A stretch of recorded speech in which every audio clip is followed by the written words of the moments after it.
तो आप बरसों से कड़ी मेहनत कर रहे हैं और तरक्की की सीढ़ी पर चढ़ रहे हैं। जैसा स्टीफन आर कवी ने बताया है, यदि सीढ़ी गलत दीवार से टिकी हो तो इससे कोई फर्क नहीं पड़ता कि आप उस पर कितनी तेजी से चढ़ रहे हैं या कितनी ऊंचाई पर पहुंचने में कामयाब होते हैं। आप जो पैसे बनाते हैं वह कैसे बनाते हैं? अमीर वह होता है जो हर साल $1 मिलियन से अधिक कमाता है, हर महीने लगभग $83,333 यानी प्रति सप्ताह $20,000 कमाता है। और गरीब वो होता है जो साल भर में सिर्फ $25,000 ही कमा पाता है। दरअसल कैश फ्लो के 4 अलग अलग स्रोत होते हैं। ई यानी कर्मचारी, एस यानी सेल्फ एम्प्लॉयड या छोटा व्यापारी, बी यानी कि व्यवसाय का स्वामी, आई यानी निवेशक, इन्वेस्टर।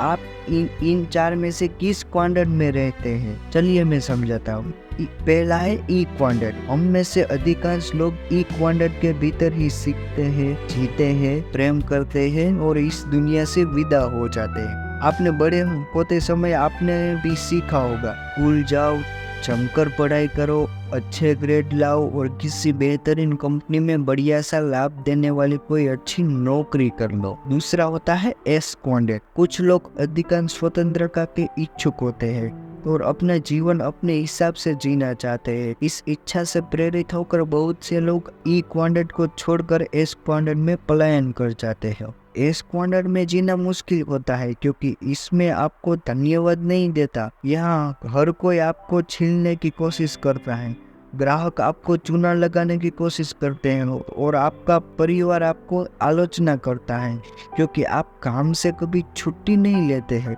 आप ले भी सकते हैं, अगर आपने छुट्टी ली तो आपका धंधा पूरी तरह मारा जाएगा। सच्चे मायनों में एक एस क्वाड्रेंट का अर्थ होता है गुलामी। वास्तव में आप अपने व्यवसाय के मालिक नहीं हैं, आपका व्यवसाय आपका मालिक है। तीसरा है बी क्वाड्रेंट। बी क्वाड्रेंट में वह स्थान है जहां बड़ी बड़ी कंपनियां खड़ी करते हैं।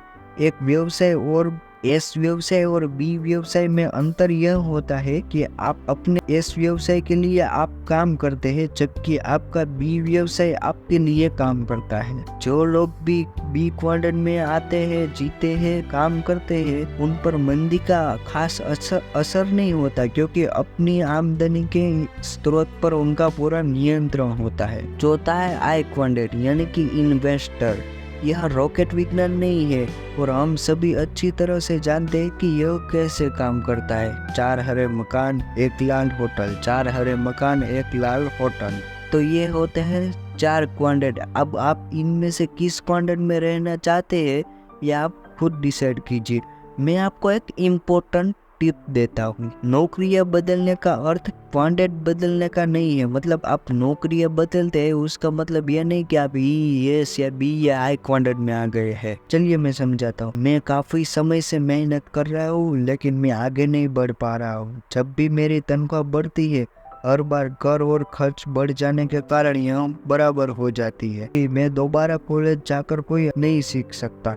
मेरी नौकरी घटिया है, मेरा बॉस घटिया है, मेरा जीवन घटिया है। अधिकांश लोग बाएं हाथ वाले हिस्से में ई और एस क्वाड्रेंट में जीते हैं। हम यहीं पर बड़े होते हैं और जीने का प्रशिक्षण प्राप्त करते हैं। हमें बताया जाता है अच्छे ग्रेड लाओ ताकि तुम्हें कोई अच्छी नौकरी मिल जाए, लेकिन आपके ग्रेड से बी क्वाड्रेंट में कोई फर्क नहीं पड़ता। आपका बैंकर आपका रिपोर्ट कार्ड नहीं देखना चाहता, वह तो आपका फाइनेंशियल स्टेटमेंट देखना चाहता है। आपकी सालाना आमदनी को तय करने के लिए किसी बॉस या अर्थव्यवस्था पर निर्भर नहीं होते। अब इसे आप खुद करते हैं। यह एक ऐसा निर्णय है जो सिर्फ आप ही ले सकते हैं। आप किस क्वाड्रेंट में रहते हैं, आप किस क्वाड्रेंट में रहना चाहते हैं। अगर आप ई या एस क्वाड्रेंट को छोड़कर बी या आई क्वाड्रेंट में आना चाहते हैं और फाइनेंशियली फ्री होना चाहते हैं को अपने कंफर्ट जोन से बाहर निकलना होगा, फाइनेंशियली फ्री होना होगा।